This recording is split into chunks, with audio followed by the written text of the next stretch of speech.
നമസ്കാരം, എല്ലാവർക്കും പുതിയൊരു വീഡിയോയിലേക്ക് സ്വാഗതം. അപ്പോൾ ഇന്ന് എൻ്റെ കൂടെ അമിത് ബ്രോ ഉണ്ട്. അങ്ങനെ രണ്ടാമത്തെ വട്ടം നമ്മുടെ വീഡിയോ വന്നിരിക്കുകയാണ്. സുഖമല്ലേ? സുഖം, പരമസുഖം. വിൻസർ ഇവിയുടെ ഓണറാണ്. നമ്മുടെ ചാനൽ ഓൾറെഡി നേരത്തെ വിൻസർ ഇവിയുടെ റിവ്യൂ ആയിട്ട് വന്നിട്ടുണ്ട്. ആൻഡ് നമ്മൾ ഇന്നത്തെ വീഡിയോ എന്ന് പറയുന്നത്, നമ്മൾ 2026 ഒരു കാർ എടുക്കാൻ പോകുന്ന സമയത്ത്, എസ്പെഷ്യലി പുതിയ കാർ എടുക്കുന്ന സമയത്ത് ഏറ്റവും കൂടുതൽ ആൾക്കാരുടെയും കൺഫ്യൂഷൻ എന്ന് പറയുന്നത് ഐസ് എടുക്കണോ, EV എടുക്കണോ, ഹൈബ്രിഡ് എടുക്കണോ എന്നാണ്.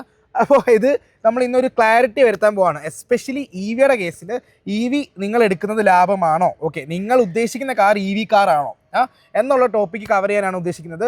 സോ ഈ ഒരു വീഡിയോ കണ്ടു കഴിയുമ്പോഴത്തേക്ക് നിങ്ങൾക്ക് ഓൾമോസ്റ്റ് നിങ്ങൾ ഉദ്ദേശിക്കുന്ന, നിങ്ങൾക്ക് എടുക്കാൻ ആഗ്രഹമുള്ളതും നിങ്ങൾ അർഹിക്കുന്ന കാർ EV ആണോ എന്നുള്ളത് ഒരു കൺക്ലൂഡ് ചെയ്ത് കൊടുക്കാം. അതെ, അതായത് എങ്ങനെയുള്ളവരാണ് ഐസ് എടുക്കേണ്ടത്, എങ്ങനെയുള്ളവരാണ് ഹൈബ്രിഡ് എടുക്കേണ്ടത്, എങ്ങനെയുള്ളവരാണ് ഇലക്ട്രിക് എടുക്കേണ്ടതെന്ന് ഉള്ളതിൻ്റെ ഒരു ചെറിയൊരു ബ്രേക്ക് ഡൗൺ ഇവിടെ പറയാം. യെസ്, അപ്പോൾ നമ്മൾ ഓൾറെഡി നമ്മുടെ കയ്യിൽ ഐസ് വണ്ടികളുണ്ട് ആൻഡ് EV വണ്ടികളുണ്ട്. ആൻഡ് പാസ്റ്റ് 4 months ആയിട്ട് EV യൂസ് ചെയ്യുന്നു. പാസ്റ്റ് 1 year ആയിട്ട് EV യൂസ് ചെയ്യുന്നു. ഓൾമോസ്റ്റ് 60,000 കിലോമീറ്റർ ഓടിച്ചു കഴിഞ്ഞു. യെസ്, ഞാൻ 15,000 കിലോമീറ്റർ ഓടിച്ചു കഴിഞ്ഞു. കയ്യിൽ ഓൾറെഡി ഒരു പെട്രോൾ വണ്ടിയുണ്ട്, വേറെ ഡീസൽ വണ്ടി ഉപയോഗിക്കുന്നുണ്ട്. അപ്പോൾ എല്ലാം കൊണ്ടും പറയാൻ പറ്റും. ആൻഡ് ഹൈബ്രിഡ് ഉപയോഗിക്കുന്ന ഫ്രണ്ട്സിൻ്റെ കയ്യിൽ നിന്ന് നമുക്ക് ഡേറ്റാസ് ഉണ്ട്. ഇതൊക്കെ വെച്ചിട്ട് കവർ ചെയ്തിട്ട് നിങ്ങൾ ഉദ്ദേശിക്കുന്ന വണ്ടി, നിങ്ങൾക്കുള്ള വണ്ടി, നിങ്ങൾ നോക്കുന്ന വണ്ടി ഇതിൽ മൂന്നിൽ ഏതാണ് എന്നുള്ളതാണ് നമ്മൾ ഇന്നത്തെ വീഡിയോയിലൂടെ പറയാൻ പോകുന്നത്.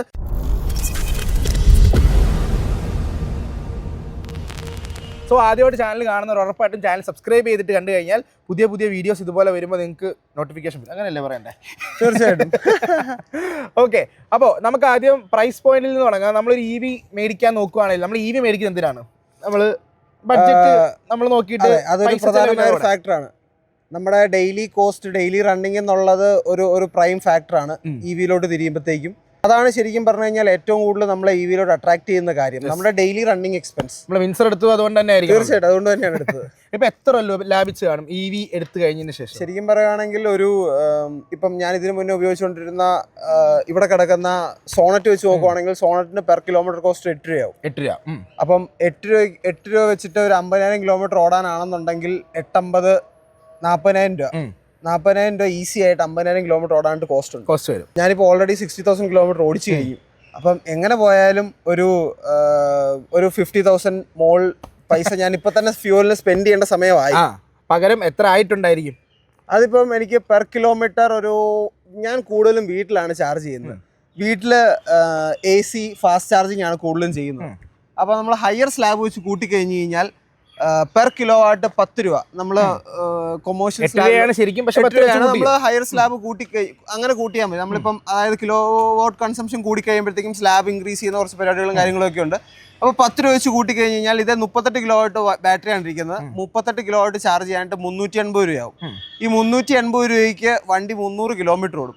അപ്പം എങ്ങനെ പോയാലും ഒരു 1.5 രൂപ താഴെയാണ് വരുന്നത്. നമ്മൾ 1.5 രൂപ വെച്ച് കൂട്ടി കഴിഞ്ഞ് കഴിഞ്ഞാൽ ഇപ്പോൾ ഈ പറഞ്ഞ 60,000 കിലോമീറ്റർ ഓടാൻ വേണ്ടി ഓൾമോസ്റ്റ് അണ്ടർ 1 lakh ആയിട്ടുള്ളൂ. ഒരു 90,000 രൂപയാണ് നമ്മൾ ഈ പറഞ്ഞ രീതിക്ക് കാൽക്കുലേറ്റ് ചെയ്ത് കഴിഞ്ഞാൽ വരുന്നത്. ഇനി എൻ്റെ കേസ് പറയുകയാണെങ്കിൽ ഇപ്പോൾ 15,000 കിലോമീറ്റർ ഞാൻ ഓടി. അപ്പോൾ അത് വെച്ചിട്ട് പറയുമ്പോൾ എൻ്റെ വണ്ടി ഫുൾ ചാർജ് ആവാൻ, വീട്ടിലാണ് ഞാൻ ചാർജ് ചെയ്യുന്നുണ്ടെങ്കിൽ എൻ്റെ വണ്ടിക്ക് 750 രൂപ, ഈ പറഞ്ഞ 10 രൂപ, ഒരു യൂണിറ്റിന് 10 രൂപയാണെങ്കിൽ 75 കിലോ വാട്ടിൻ്റെ ബാറ്ററി ഫുൾ ചാർജ് ചെയ്യാൻ, 0 to 100 ചാർജ് ചെയ്യാൻ വേണ്ടി 750 രൂപയാണ് വരുന്നത്.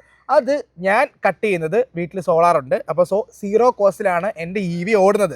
വീട്ടിൽ നിന്ന് ചാർജ് ചെയ്യുന്ന സമയത്തുള്ള കാര്യമാണ് പറയുന്നത്. 750 രൂപയ്ക്ക് എനിക്ക് ഓടാൻ പറ്റുന്ന കിലോമീറ്റർ 400 കിലോമീറ്റർ, നല്ലപോലെ ഓടിച്ചാൽ 450 കിലോമീറ്റർ. നേരെ മനസ്സിൽ വിൻസറിന് 300 കിലോമീറ്റർ ഫോർ ഷുവർ. അതെ, 300 കിലോമീറ്റർ മര്യാദയ്ക്ക് ഓടിച്ചാലാട്ടോ മര്യാദയ്ക്ക് ഓടിയിരുന്നുള്ള രീതിയിലോട്ട് മാറി ഡ്രൈവിംഗ് സ്റ്റൈല്. ഇനി എല്ലാവർക്കും ഉള്ള ഏറ്റവും വലിയ ചോദ്യം, ആർക്കാണ് EV കാർ, ആരാണ് EV കാർ എടുക്കേണ്ടത്? അപ്പോൾ ശരിക്കും ഇപ്പം ഞാനിപ്പം സപ്പോസ് ഒരാൾ ചോദിക്കുകയാണ്, ഞാൻ ഗൾഫിലാണ്, നാട്ടിൽ 1 മാസം വന്ന് നിൽക്കും. അപ്പോൾ 1 മാസം വന്ന് നിൽക്കുമ്പോൾ ഫാമിലിയോട് ഒന്ന് കറങ്ങണം, ചില്ലടിക്കണം. നമ്മൾ നാട്ടിൽ പണ്ട് സ്വിഫ്റ്റ് ആയിരുന്നു ഉപയോഗിച്ചുകൊണ്ടിരുന്നത്, അല്ലെങ്കിൽ ഒരു ഫ്രോങ്സ് ഒക്കെയാണ് ഉപയോഗിച്ചുകൊണ്ടിരുന്നത്. അവിടെ നിന്ന് അപ്ഗ്രേഡ് ചെയ്യാൻ വേണ്ടിയാണ് EV എടുക്കണോ? ശരിക്കും EVയുടെ ആവശ്യമുണ്ടോ? നമുക്ക് ഇതിൻ്റെ കോസ്റ്റിനെ ഫസ്റ്റ് ഇപ്പം പറഞ്ഞ രീതിക്ക് തന്നെ കുറച്ചുകൂടെ സിമ്പിളായിട്ട് ഒന്നുകൂടെ ബ്രേക്ക് ഡൗൺ ചെയ്യാം. ഇപ്പം നമ്മൾ പറഞ്ഞ രീതിക്ക് EVയുടെ റണ്ണിങ് കോസ്റ്റ് പറഞ്ഞു കഴിഞ്ഞപ്പോഴത്തേക്കും 1.5 to 2 rupees റണ്ണിങ് കോസ്റ്റ് വരുന്നത്. അതേസമയം ഒരു ഐസ് വണ്ടി, ഒരു 15 കിലോമീറ്റർ ആവറേജ് മൈലേജ് ഉള്ള ഒരു ഐസ് വണ്ടിയുടെ റണ്ണിങ് കോസ്റ്റിലോട്ട് വരുമ്പോഴത്തേക്കും അതൊരു 8 രൂപ, 7 to 9 രൂപ റണ്ണിങ് കോസ്റ്റ് വരും. നേരെ മറിച്ച് നമ്മളതൊരു ഹൈബ്രിഡ് വണ്ടിയുടെ കാര്യം പറയുവാണെങ്കിൽ ഒരു 20 കിലോമീറ്റർ മൈലേജ് വെച്ച് കൂട്ടി കഴിഞ്ഞ് കഴിഞ്ഞാൽ ഒരു 5 രൂപ, 4.5 രൂപ, 5 രൂപ കോസ്റ്റ് വരും. എന്തുമാത്രം നമ്മൾ മന്ത്ലി ഓടുന്നുണ്ടോ അതനുസരിച്ച് ഓട്ടം കൂടുതലുള്ളവർ എപ്പോഴും നമുക്ക് ഫ്യൂവലിന് നമ്മൾ ഇടുന്ന പൈസ കൂടിക്കൊണ്ടിരിക്കും. അപ്പം ഫോർ എക്സാമ്പിൾ 1.5 രൂപ ഉള്ള ആൾക്ക് മാസം 1000 കിലോമീറ്റർ ഓട്ടം ഉള്ളതെന്നുണ്ട് അവൻ 1,500 രൂപ സ്പെൻഡ് ചെയ്യുന്നുള്ളൂ. അവൻ നേരെ മറിച്ച് on the higher side petrol വണ്ടി ഉപയോഗിക്കുന്നുണ്ടെങ്കിലും അവൻ മാക്സിമം ഒരു 9,000 രൂപ അല്ലെ 8,000 രൂപ സ്പെൻഡ് ചെയ്യുന്നുള്ളൂ. അങ്ങനെ ഒരാളെ സംബന്ധിച്ചിടത്തോളം it's always better to go with ICE വണ്ടി. കാര്യം എന്താണെന്ന് വെച്ച് കഴിഞ്ഞാൽ ഡീസൽ ഓർ പെട്രോൾ. അതായത് ഈ പറഞ്ഞ ആഫ്റ്റർ സെയിൽസ് റീസെയിൽ വാല്യൂ വേറെ അങ്ങനത്തെ പ്രശ്നങ്ങളോ കാര്യങ്ങളോ പേടിയില്ല എന്നുണ്ടെങ്കിൽ ഡീസലിലോട്ട് പോവാം. മെയിൻ്റെനൻസ് പ്രശ്നമില്ലെങ്കിൽ ഡീസലിലോട്ട് പോവാം. ഈ പറഞ്ഞ റീസെയിൽ എന്ന് പറഞ്ഞാൽ എല്ലാവരും പറയുന്ന ഒരു വലിയൊരു ഭീകരമായ പ്രശ്നത്തെ ഒട്ടും പേടിക്കണ്ട. 10,000 രൂപ സ്പെൻഡ് ചെയ്ത് സമാധാനപരമായിട്ട് ഈ പറഞ്ഞ ഐസ് വണ്ടി ഉപയോഗിക്കാം. അതേസമയം അവൻ്റെ ഓട്ടം ഒരു 1000 എന്നുള്ളൊരു 3000 കിലോമീറ്റർ ഓട്ടം ഉണ്ടെന്നുണ്ടെങ്കിൽ ഈ 10,000 എന്നുള്ളത് നേരെ പോയി ഒരു 25,000 രൂപ നിൽക്കും. അങ്ങനെ വരുമ്പോഴത്തേക്കും അക്യുമുലേറ്റ് ചെയ്യുമ്പോഴത്തേക്കും ഒരു ഇയർലി കോസ്റ്റ് എന്ന് വെച്ച് കഴിഞ്ഞാൽ ഒരു വർഷം തന്നെ അവൻ 2.5 ലക്ഷം രൂപയ്ക്ക് മുകളിൽ 2.5 ലക്ഷം രൂപ അല്ല ഒരു 3 ലക്ഷം രൂപയ്ക്ക് മുകളിൽ അവൻ സ്പെൻഡ് ചെയ്യുന്നുണ്ട്. അങ്ങനെ ഒരാളെ സംബന്ധിച്ചിടത്തോളം ശരിക്കും പറഞ്ഞു കഴിഞ്ഞാൽ ഹൈബ്രിഡിലോട്ട് പോയി കഴിഞ്ഞാൽ തന്നെ നല്ല സേവിങ്സ് ആണ്. ഇനി അതല്ല നേരെ മറിച്ച് അവന് ആ 3000 എന്നുള്ള ഒരു 4,000 കിലോമീറ്ററോ അല്ല 5,000 കിലോമീറ്റർ ഓട്ടം ഉള്ളവനാണെന്നുണ്ട് ഈ 3000 ഓടുന്നവനെ കൊണ്ടും EV നല്ല ഫീസബിൾ ആട്ടോ, നല്ല സേവിങ്സ് ആണ്. അപ്പം ഈ പറഞ്ഞ 4,000-5,000 കിലോമീറ്റർ ഓടുന്ന ആളെ സംബന്ധിച്ചിടത്തോളം ഫ്യൂവൽ അടിച്ച് പോകണമെന്നുണ്ടെങ്കിൽ ആ 24,000 രൂപ എന്നുള്ളത് പിന്നെയും കൂടി 35 രൂപയൊക്കെ ആയി. അവരെ സംബന്ധിച്ചിടത്തോളം 1.5 രൂപയ്ക്ക് പെർ കിലോമീറ്റർ കോസ്റ്റിൽ ഓടുന്നതാണ് ഏറ്റവും കൂടുതൽ ലാഭകരം. അപ്പം നമ്മൾ കിലോമീറ്റർ കൺസ്യൂം ചെയ്യുന്നതിന്റെ സ്ലാബ് വെച്ച് ഏത് ഓട്ടമുള്ള ആൾക്കാർക്ക്, അതായത് ഒരു മാസം 3,000 അല്ലെങ്കിൽ 2,500 മുകളിൽ 2,000 മുകളിൽ കണ്ടിന്യൂസ് ആയിട്ട് എല്ലാ മാസം ഓട്ടം ഉണ്ടെങ്കിൽ ധൈര്യം DV എടുത്തോ എന്ന് നമുക്ക് പറയാൻ പറ്റും. ഇനി അഥവാ 1000 കിലോമീറ്റർ താഴെയാണെങ്കിൽ നിങ്ങൾ പെട്രോളോ ഡീസലോ എടുക്കുക. അല്ലെങ്കിൽ അത്യാവശ്യം ഒരു മിഡ്, ചില മാസങ്ങളിൽ ഓട്ടം കാണും, ചില മാസങ്ങളിൽ ഓട്ടം കാണത്തില്ല, ഹൈബ്രിഡ് എടുക്കുക. ഹൈബ്രിഡിൻ്റെ പ്രശ്നം ഇച്ചിരി കോസ്റ്റ്ലി സൈഡിലാണ് നല്ല വണ്ടികളൊക്കെ ഉള്ളത്. ബാക്കി നമ്മൾ ഈ ഹൈ റൈഡർ അങ്ങനെ സെറ്റപ്പ് ഒക്കെ ആണെങ്കിൽ ഒരു 25 ലാക്സിനകത്ത് കിട്ടും. പക്ഷെ അപ്പോഴും ആ ബഡ്ജറ്റിൽ വരുന്ന ഹൈബ്രിഡുകൾക്ക് പവറിൻ്റെ കാര്യത്തിൽ നമ്മൾ ചെറുതായിട്ടൊന്ന് പല കാര്യങ്ങളിൽ എല്ലാ വണ്ടികളിലും ഓരോരോ കാര്യങ്ങളിൽ കോംപ്രമൈസ് ചെയ്യേണ്ടി വരും. നേരത്തെ പറഞ്ഞ പോലെ പെർഫെക്റ്റ് കാർ എന്ന് പറഞ്ഞൊരു സാധനം ഇല്ല. അത് നിങ്ങൾ പുതിയ കാർ ഇപ്പം നിങ്ങൾ സെലക്ട് ചെയ്യുമ്പോൾ ഒരു കാർ ഇഷ്ടപ്പെട്ട് വരുമ്പോഴായിരിക്കും ഇതിനെക്കാട്ടി കുറച്ചുകൂടെ 1 ലക്ഷം രൂപ കൊടുത്താൽ കുറച്ചുകൂടെ സൂപ്പർ കാർ കിട്ടും എന്നുള്ള സെറ്റപ്പില്ല. അപ്പോൾ അത് ഈ പറയുന്ന പോലെ പെർഫെക്റ്റ് ആയിട്ടുള്ളൊരു കാർ ഇല്ല. ഓരോന്നിനും അതിൻ്റെതായ അഡ്വാൻറ്റേജും ഡിസഡ്വാൻറ്റേജും ഉണ്ട്. ഇപ്പം നമ്മൾ നേരത്തെ വിൻസറിന്റെ കാര്യങ്ങൾ മറ്റേ പഴയ വീഡിയോയിൽ ഡിസ്കസ് ചെയ്തു. അതുപോലെ എല്ലാ വണ്ടികൾക്കും അതിൻ്റെതായ ഇപ്പം 30 ലക്ഷം രൂപയുടെ ഹാരിയറിനാണേലും 18 ലക്ഷം രൂപയുടെ വിൻസറിനാണെങ്കിലും ഇനി അല്ല ഐസ് വണ്ടിക്കാണെങ്കിലും ഈ പറഞ്ഞ സോണറ്റിനാണെങ്കിലും കുറെ നെഗറ്റീവ്സ് ഉണ്ട്, കുറെ പോസിറ്റീവ്സ് ഉണ്ട്. ഒരു ത്രാസിൽ വെച്ച് നോക്കി നമുക്ക് ബാലൻസ് ഏതാണോ ആവുന്നത് അതിനോട് പോവുക.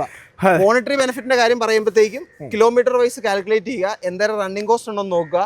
ഇപ്പം റണ്ണിങ് കുറവാണ്, ഫ്യൂവലിന് വേണ്ടി അധികം സ്പെൻഡ് ചെയ്യുന്നില്ല എന്നുണ്ടെങ്കിൽ സ്റ്റിക്ക് ഓൺ ടു IC. അല്ല, ഫ്യൂവലിന് വേണ്ടി നല്ല രീതിക്ക് സ്പെൻഡ് ചെയ്യുന്നുണ്ടെങ്കിൽ it's high time you have to think about EV or hybrid. അപ്പോൾ EV എടുക്കുക എന്ന് പറയുമ്പോൾ ആൾക്കാരുടെ മനസ്സിൽ ഏറ്റവും കൂടുതൽ വരുന്നത് ബാറ്ററിയുടെ കൺസേൺ ആണ്, ആൻഡ് റീസെയിൽ വാല്യൂ. EV എടുക്കുമ്പോൾ ഏറ്റവും വലിയ നെഗറ്റീവ് ആദ്യം പറഞ്ഞേക്കാം, ഏത് EV ആയിക്കോട്ടെ എടുത്തു കഴിഞ്ഞ് ഷോറൂമിൽ നിന്ന് പുറത്തിറങ്ങുമ്പോൾ ആ വണ്ടിയുടെ പകുതി വിലയായി, അത് ഉറപ്പാണ്. പിന്നെ അങ്ങോട്ട് വിൽക്കാൻ പോകും തോറും, കാരണം അതിൻ്റെ അകത്ത് വേറെ കുറേ പാരാമീറ്റേഴ്സ് ഉണ്ട്. അതായത് ഇപ്പം ഒരു പുതിയൊരു EV എടുത്തു കഴിയുമ്പോഴത്തേക്കും ഈ പറഞ്ഞ ഹാരിയറിനായാലും വിൻസറിനായാലും അൺലിമിറ്റഡ് വാറണ്ടി കമ്പനി ക്ലെയിം ചെയ്യുന്നുണ്ട്. ഈ അൺലിമിറ്റഡ് വാറണ്ടി എന്ന് പറയുന്ന ഫസ്റ്റ് ഓണർക്ക് മാത്രമേ ഉള്ളൂ.